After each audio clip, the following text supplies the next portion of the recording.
कहवा जन्म श्री राम, कहाँ श्री कृष्ण जी हो। अरे कहवा जन्म शिव शंकर तीनों मल सोहर हो।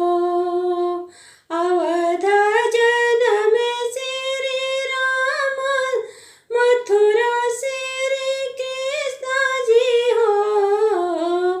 अवध जन्म श्री राम, मथुरा श्री कृष्ण जी हो।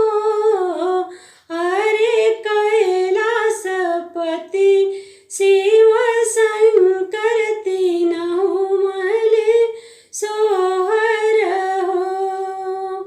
अरे कैलासपति शिव शंकर तीनों मल सोहर हो।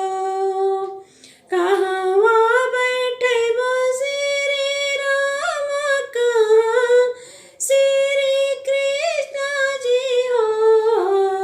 अरे कहवा बैठे बो शिव शंकर तीनों मल सोहर हो। अंगनी बैठे बो श्री राम, अंगनी श्री कृष्ण जी हो। अंगनी बैठे बो श्री राम, अंगनी श्री कृष्ण जी हो। अरे महले बैठे बो शिव शंकर तीनों महल सोहर हो। काम खियाइबो श्री राम, तका श्री कृष्ण जी हो। अरे काम खियाइबो शिव शंकर तीनों मल सोहर हो।